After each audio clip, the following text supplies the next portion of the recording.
محمد المشرقی صاحب، کیا اس ساری صورتحال کے اندر امریکہ مشرق وسطیٰ سے اپنے اڈے ختم کرے گا؟ کیا مشرق وسطیٰ کے جو ممالک امریکہ کے محتاج تھے سیکیورٹی کے حوالے سے، کیا مستقبل میں وہ امریکہ کی یہ محتاجی قائم رکھیں گے یا اپنا فیصلے تبدیل کریں گے؟ دیکھیے اس کے اندر گلف کے اندر بھی اب بدقسمتی سے ایک ڈویژن آ گئی ہے، اور وہ ڈویژن آپ کو بھی پتہ ہے کہ اس کی بہت ساری وجوہات ہیں، اور ہم مانیں یا نہ مانیں یو اے ای کی ایک اپنی اب ڈاکٹرائن ہے پوری دنیا کے حوالے سے، اور سعودی عرب کی ایک اپنی ڈاکٹرائن ہے۔ قطر اور سعودی عرب کے تعلقات جب خراب ہوئے تو اس میں سب سے بڑا ایلیمنٹ جو تھا وہ یو اے ای تھا، اور اس حوالے سے آپ دیکھیے تھے کہ اس ڈویژن کے بعد جو ایک چیز کامن تھی وہ یہی تھی کہ تمام عرب ان کنٹریز میں امریکن پریزنس تھی، امریکن بیسز تھے۔ اچھا، ان سب کا ایک ہی جوائنٹ ایڈوانٹیج تھا کہ جی ہماری حفاظت یا ہماری جو پروٹیکشن ہے وہ انڈر امریکن امبریلا ہے۔ امریکن امبریلا ایکچولی ان کو ولنریبل کر گئی، ان کو بجائے پروٹیکٹ کرنے کے ان کو ولنریبل کر دیا۔ اب اس کا نتیجہ یہ نکلا کہ سعودی عرب نے، دیکھیے سعودی عرب کے لیے بہت ہائی سٹیکس ہیں کسی بھی طرح اپنے آپ کو سیکیورٹی رسک میں ڈالنے کے۔ جیوگرافیکلی وہ بڑا سینسیٹیو ہے، اس کی ڈویژن کے چانسز ہیں، اس کی جو بارڈرز کویت کے ساتھ لگتے ہیں وہ سینسیٹیو ہیں، اس کے جو بارڈرز بحرین کے ساتھ لگتے ہیں وہ سینسیٹیو ہیں، بہت ساری جیوگرافیکل چیلنجز ہیں، یمن کے ساتھ ہے، وہ سارے چیلنجز ہیں جو اس کا یمن سے جو پورٹ اٹیچ ہوتی ہے۔ بات یہ ہے کہ اس کے بعد سعودی عرب نے فوری طور پر آلٹرنیٹ ارینجمنٹس کیے، اس نے ڈرونز کے حوالے سے یوکرائن سے ایگریمنٹ کی بات کی، اس نے رشیا سے سیکیورٹی کی سسٹم کی بات کی ہے۔ آج برطانوی وزیر اعظم جو ہیں وہ ایم بی ایس سے ملاقات کر رہے ہیں، سعودی عرب پہنچے ہوئے ہیں۔ سو دیر از اے ویری کلیئر اسٹریٹجی کہ اب امریکہ کے اوپر پوری طرح ڈیپینڈ نہیں کیا جائے گا۔ امریکنز کو میں سمجھتا ہوں کہ نہ اتنا ان کو فیسیلیٹیٹ کیا جائے گا، نہ امریکنز کے اتنے پیسے دیے جائیں گے، لیکن چونکہ امریکہ ان کے سارے فائنینشیل انٹرسٹ، ساری دولت ان کی امریکہ کے ہاتھوں میں، سو ایک دم یہ باہر نہیں آئیں گے، لیکن یہ ایک بڑا کلیئر اسٹریٹجی آ جائے گی کہ جس کے اندر یہ آہستہ آہستہ اب امریکن انفلوئنس سے باہر آئیں گے۔ سملرلی جیسے پاکستان اب اس طرح امریکن انفلوئنس کے اندر ڈیپینڈنٹ نہیں ہے۔ آپ کو یاد ہوگا صرف چند ماہ پہلے فیلڈ مارشل آصف منیر صاحب نے کور کمانڈر کانفرنس میں ایک بڑی زبردست بات کہی کہ پاکستان کی جو ڈیفینس لائن ہے اس کی سب سے بڑی خوبصورتی یہ ہے کہ سیلف ریلائنس کی طرف چلے گئے ہیں ہم کسی بھی معاملے میں اب ڈیپینڈنٹ نہیں ہوتے ہیں۔ F-16 پہ ڈیپینڈنٹ تھے ہم میزائل ٹیکنالوجی پہ ڈیپینڈنٹ تھے، ہم نے سب کو اپنے آپ کو سیلف سسٹین کر لیا۔ بڑا امپورٹنٹ ہے، میرا خیال ہے کہ عرب ممالک آہستہ آہستہ امیجیٹلی ایک دم امریکن انفلوئنس یا امریکن سیکیورٹی کا جو ایگریمنٹس ہیں اس سے نہیں نکلیں گے، لیکن جیسے جیسے آلٹرنیٹ سیکیورٹیز ارینج ہوگی اور جیسے جیسے میم بھی کہتی کہ جب ملٹی پولر ورلڈ ہو گئی ہے دنیا میں اور بڑی طاقتیں آ گئی ہیں، نیو ورلڈ آرڈر چینج ہو گیا ہے، تو جیسے جیسے یہ دوسری ورلڈ پاورز کے ساتھ جائیں گے تو ان کو ایک سیکیورٹی سینس آف سیکیورٹی آئے گی، چاہے وہ چائنا سے آئے چاہے وہ پاکستان سے آئے، تو اس کے بعد ان کے پاس ہوگا کہ وہ امریکہ سے اپنی جان چھڑا سکیں گے۔ This will be a time taking, لیکن it is going to happen eventually, this is going to be happen in Gulf as well. بالکل ٹھیک ہے غلام رسول بلوچ صاحب، یہ بڑی دلچسپ ایک بحث ہے نیو ورلڈ آرڈر کی۔ کیا آپ بھی سمجھتے ہیں کہ دنیا کے اندر جہاں پہ معاشی اور بہت سارے مسائل کھڑے ہوئے ہیں جنگ کی وجہ سے، وہاں پہ سیاسی اور جو سرحدوں کے ایشوز ہیں وہ بھی کھڑے ہو گئے ہیں؟ کیا آپ کو لگتا ہے کچھ ملکوں کے جغرافیہ بھی تبدیل ہوگا اور کچھ ملکوں کے اندر جو رجیمز ہیں وہ بھی تبدیل ہوں گی اس جنگ کے نتیجے میں؟ آصف صاحب، نیو ورلڈ آرڈر کی جو ہسٹوریکل میننگ جو ہم نے کہا وہ ممکنات میں سے ہوتا ہے، لیکن میرے خیال ہے اب جو ہم جس ورلڈ آرڈر کو تبدیلی کی بات کر رہے ہیں اس میں میں نہیں سمجھتا کہ جغرافی تبدیل ہونے کی بات ہے۔ یہاں پہ ہم بات کر رہے ہیں کہ the rules which govern the global governance، یا جس طرح سے دنیا میں گورننس ہو رہی تھی، جس میں انیشلی تو بڑا آئیڈیل تھا کہ جی یونائٹڈ نیشن چارٹر تھا، اس کے بعد ہیومن رائٹ چارٹر آیا، اور I think hundreds of thousands of such agreements under the umbrella of the U N, and U N جو سب اس کے ساتھ جو باقی جو اٹیچ آرگنائزیشنز تھیں، تو وہ ایک ہم نے ایسا دنیا کا ماحول دیکھا جس میں کہا گیا کہ قانون کی بالادستی ہوگی، اور وہ قانون جس میں تمام اقوام بلیو کرتی ہوں، یقین کرتی ہوں، اور اس کے لیے کوئی پولیس نہیں رکھنی تھی، اس کے لیے ایک مورل obligation تھی، ایک کنسنسس تھا انسانیت کے نام پہ، مورالٹی کے نام پہ، اور اخلاقیات کے نام پہ، اور میوچل انٹرسٹ کے نام سے۔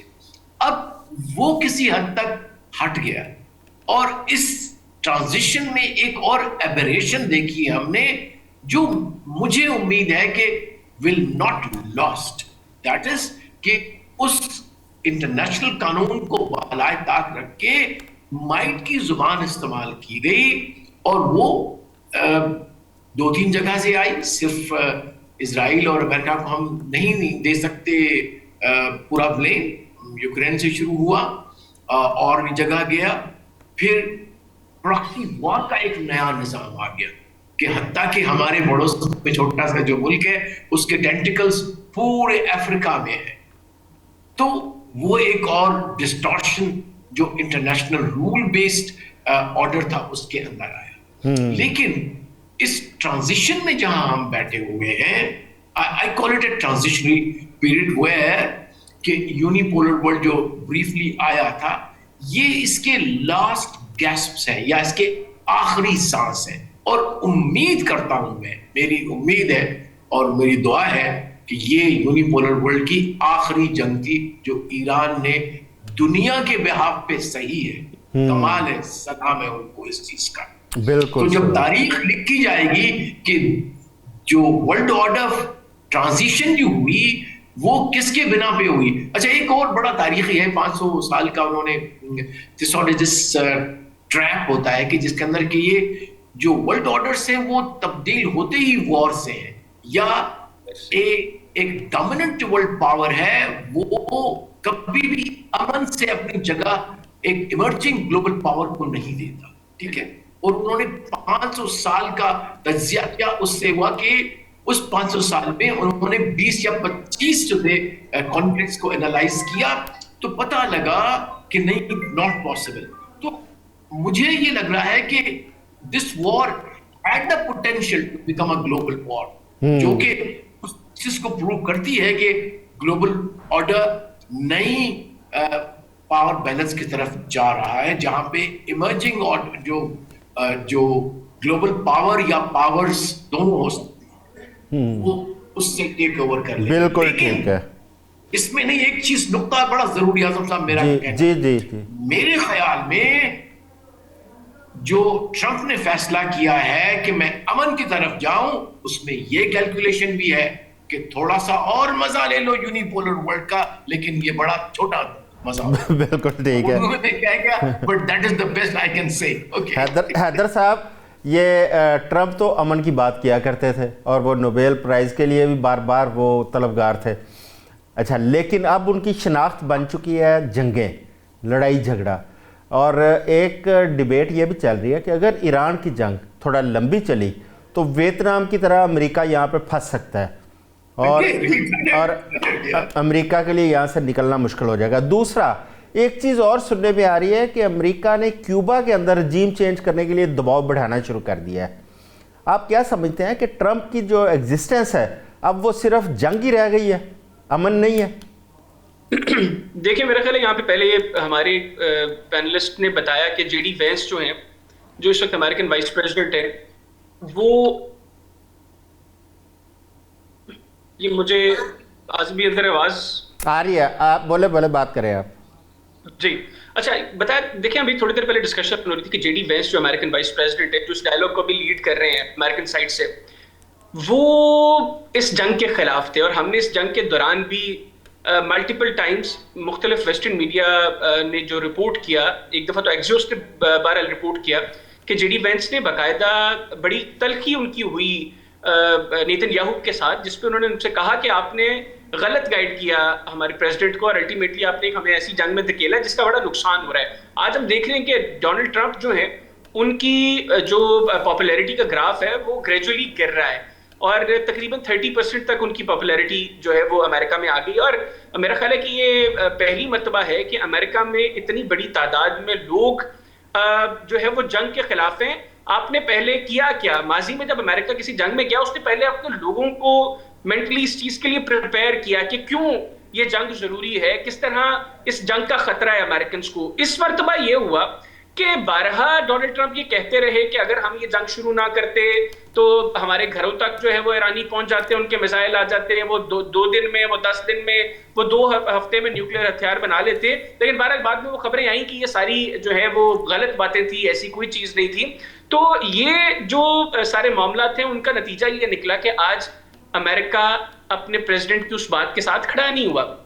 چند روز قبل 3000 مقامات پر 80 لاکھ لوگ نکلے اور وہ جو نو کنگ پروٹیسٹ ہوا وہ اس نے بتا دیا کہ امریکہ کس طرف کھڑا ہے, کہ پبلک کس طرف کھڑی ہے. اب امریکہ میں ڈونلڈ ٹرمپ جو جس طرح اقتدار میں آئے اور اس وقت ان کے جو وعدے تھے کہ امریکہ کا پیسہ امریکہ پر لگے گا, میک امریکہ گریٹ اگین, جو میگا ان کا ایک بہت بڑا جو ہے وہ ان کا سارا ایک سسٹم ہے وہاں پر جس پہ ڈونلڈ ٹرمپ کھڑے تھے, ان کی سیاست کھڑی تھی, آج وہ گرتی ہوئی دکھائی دے رہی ہے. اس جنگ کا جو رکنا ہے یہ ڈونلڈ ٹرمپ کی سیاسی مستقبل کے لیے بہت ضروری ہے. اگر mid terms Donald Trump lose کرتے ہیں تو شاید آگے ان کو امپیچمنٹ کا سامنا کرنا پڑے.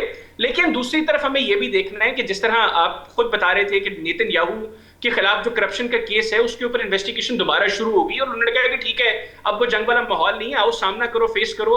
اور اس کو اس معاملے سے بچانے کے لیے بھی ہم نے دیکھا کہ جس وقت امریکن پریزیڈنٹ اسرائیل گئے تو انہوں نے اسرائیلی پریزیڈنٹ سے یہ ریکویسٹ کی کہ اس کو معاف کیا جائے, لیکن انہوں نے ایسا نہیں کیا. اب نیتن یاہو کو اپنے سیاسی مستقبل کو بچانے کے لیے اس جنگ کو طوالت دینی ہے, اور ڈونلڈ ٹرمپ کو اپنی سیاست کو بچانے کے لیے اس جنگ کو ابھی ختم کروانا ہے. باقی جہاں تک بات کیوبا کی ہے یا دوسرے نارتھ امریکن کنٹریز ہیں, میں نہیں سمجھتا کہ اب وہ ایک ایپیسوڈ جو ہو گیا وہاں پر اس طرح کی کوئی ایپیسوڈز وہاں پر ریپیٹ ہوں, کیونکہ امریکنز اور امریکن میڈیا اس وقت جس طریقے سے ڈونلڈ ٹرمپ کے اور کرنٹ امریکن ایڈمنسٹریشن کے پیچھے پڑا ہوا, بہت مشکل ہوگا ان کو. ابھی وہ اسی نقصان سے نکل آئیں گے تو ان کے لیے بہت کچھ ہوگا, کیونکہ اب دیکھیں 2 بڑی نیوکلیر پاورز, 2 بڑی ملٹری مائٹس کو شکست کس ملک نے دی ہے جو پچھلے 30-40 سال سے سینکشنز میں تھا, جس نے صرف ڈرونز چلائے, جس نے اپنے بنائے ہوئے میزائل مار کے 2 نیوکلیر پاورز کو شکست دے دی. تو یہ ایک بڑی چیز ہے اور تاریخ میں اس کو یاد رکھا جائے گا. جس طرح پاکستان اور بھارت کے درمیان جنگ میں ہر بندے کی اپروچ یہ تھی, ہر ملک کی اپروچ یہ تھی کہ بھارت پاکستان کو منٹوں میں شکست دے دے گا, لیکن پاکستان نے جس طریقے سے بھارت کو گھٹنوں پر لایا, پاکستان جس طرح پاکستانی افواج نے بھارتی افواج کو ایکسپوز کیا, اس جنگ نے ایکسپوز کر دیا امریکہ کی جو ملٹری مائٹ والا کانسیپٹ تھا. آج دنیا میں چیزیں تبدیل ہوگی نا, آج اسی لیے بحث ہو رہی ہے کہ ہم ایک نئے ورلڈ آرڈر کی طرف جا رہے ہیں. تو میں سمجھتا ہوں کہ اگر امریکن پریزیڈنٹ اس کے بعد بھی اور ایسی اٹیمپٹ لیں گے تو ابھی وہ اپنے پاؤں پہ کلہاڑی مار چکے ہیں, وہ پھر خود کاٹ کے نا اپنے جسم کے اعضاء وہ خود پھینک دیں گے, اپنی سیاست کو خود دفن کر دیں گے. ابھی ان کو یہ جو ڈیمیج ہے اس کو کور کرنا ہے اگر وہ چاہتے ہیں کہ اپنی یہ پریزیڈنسی کا ٹینور جو ہے اس کو کمپلیٹ کریں.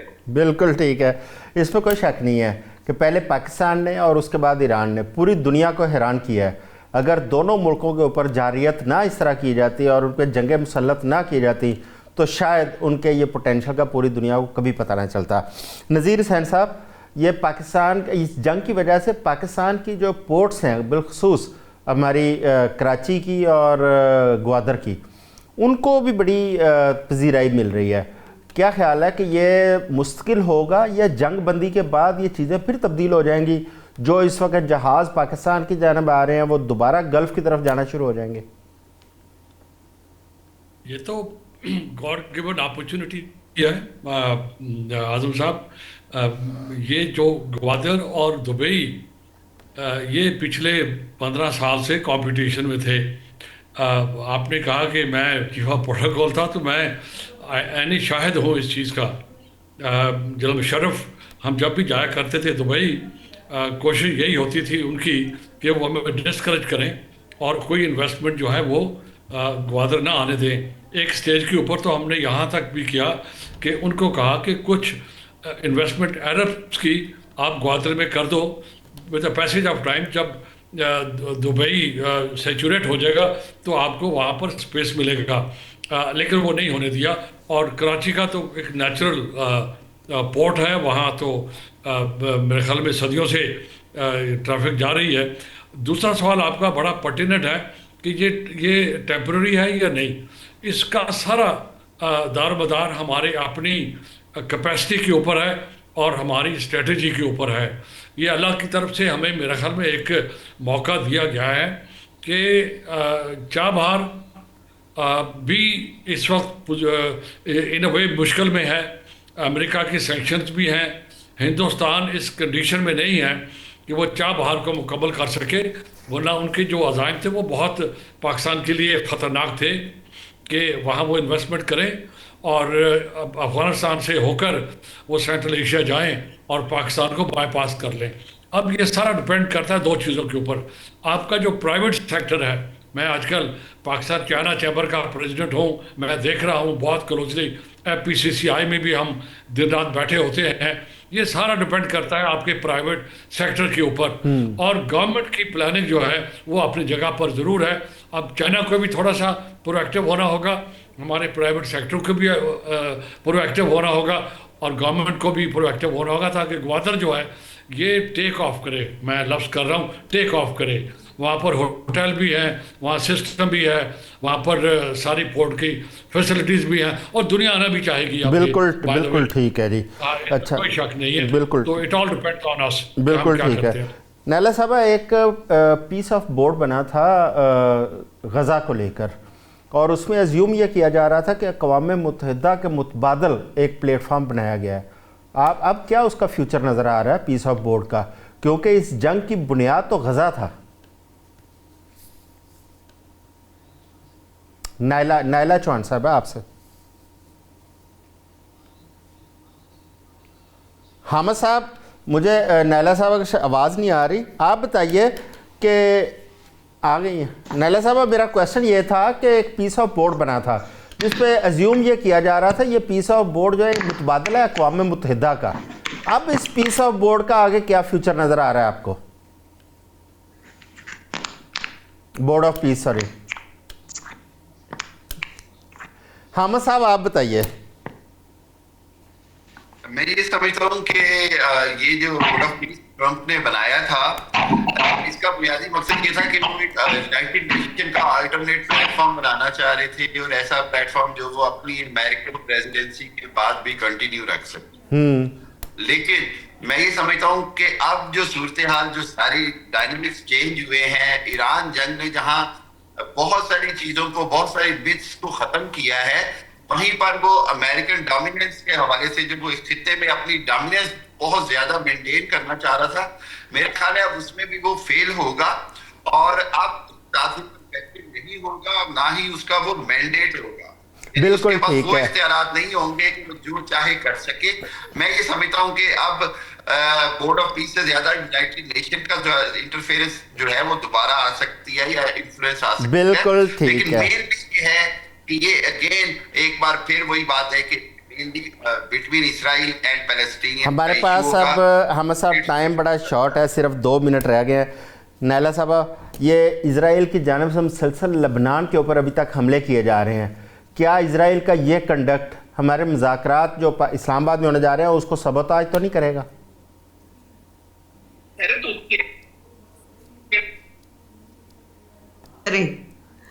اور ان کو پتا ہے کہ ایران نے صاف کہہ دیا تھا کہ ہمارے پروکسیز کو کوئی اٹیک نہیں کرے گا اور اس پہ رضامندی بھی تھی. لیکن پھر انہوں نے کہا کہ جی لیبنان کو تو ہم پیس ٹاک میں نہیں لا رہے، اور اسرائیل جو ہے اس نے جو حملہ شروع کیا وہ ایران کو پرووک کرنے کے لیے کیا ہے کہ ایران جو ہے وہ ودرا کر جائے اور الزام بھی اس پہ لگے اور ان کے جو ہے مقاصد بھی حاصل. بالکل ٹھیک ہے. اچھا جی، جناب غلام مسعود بلوچ صاحب، یہ جنگ تو چلے، اس کے جو بھی آگے مذاکرات کا نتیجہ آئے گا. اچھا، پاکستان کی اکانومی پہ بھی ذرا روشنی ڈالیے گا، کیونکہ پاکستان کی اکانومی کو بڑا دھچکا لگا ہے، تو اس کو ہم کس طرح امپروو کر سکتے ہیں، کس طرح ریٹریو کر پائیں گے؟ دیکھیے، میرے خیال ہے سب سے بڑا امتحان ہی ہم اس انشاءاللہ کامیاب مارکہ امن کے بعد مارکہ استحکام پاکستان سے اکانومی ہو، معاشی استحکام، مارکہ معاشی استحکام ہے. اچھا. اور اس میں بہت ساری ایسی چیزیں جو ہمیں نظر آ رہی ہیں اور ہم یہ پڑھتے بھی ہیں اور پریکٹس بھی کرتے ہیں. Diplomacy is not only for the sake of diplomacy. اس کا مقصد اسینشیل ہے کہ آپ جی ٹھیک ہو گیا. ٹائم بڑا شارٹ ہے. تو حیدر ایاز صاحب آپ کو کوئی ایسے انڈیکیٹر نظر آ رہے ہیں کہ ہماری اکانومی جو ہے وہ بہتری کی طرف جانب بڑھے گی؟ حیدر صاحب دیکھیں انشاءاللہ اللہ تعالیٰ خیر خیریت رکھے, اچھے کی امید کرنی چاہیے. ابھی جو کچھ ہوا ہے لوگوں نے تو یہ ایکسپیکٹ نہیں کیا تھا, لیکن یہ سب کچھ ہو رہا ہے تو انشاءاللہ مجھے پوری امید ہے اور میری دعا بھی ہے کہ انشاءاللہ ہماری اکانومی بوسٹ کرے گی اور آنے والے دنوں میں پاکستان کے لیے سب اچھے کی خبریں ہوں گی انشاءاللہ. بالکل ٹھیک ہے, بڑی اچھی بات ہے. اچھا نذیر صاحب, اب میں انڈیا کی جانب ایک دفعہ پھر آؤں گا. ابھی ایک ڈیبیٹ پھر شروع ہو چکی ہے اور خواجہ آصف صاحب نے چند دن پہلے ایک ٹویٹ بھی کیا تھا کہ انڈیا دوبارہ پاکستان کے خلاف کسی ایڈونچر کو پلان کر رہا ہے. کیا انڈیا اس صورتحال کے اندر یہ اس قسم کا کوئی ایڈونچر کر سکتا ہے؟ دیکھیں, میں نے پہلے ایک اس کا جو بنیادی ایشو ہے اس کی طرف کوشش کی تھی کہ ڈسکشن جائے. جو اسرائیل اور ہندوستان اور افغانستان کافی حد تک یہ تینوں ایک ہی پرپز کے لیے کام کر رہے ہیں, ایک ہی مقصد کے لیے کام کر رہے ہیں. یہ صرف اس ڈائیلاگ کو سابوٹاج کرنے کے لیے نہیں ہے. یہ چاہتے ہوں گے کہ یہ پورا ریجن بہت لمبے عرصے تک مسائل میں جکڑا رہے, اور ان دونوں کے جو عزائم ہیں وہ گریٹر ہندوستان کے بھی ہیں اور گریٹر اسرائیل کے بھی ہیں, اور نہ یہ آرام سے گیو اپ کریں گے.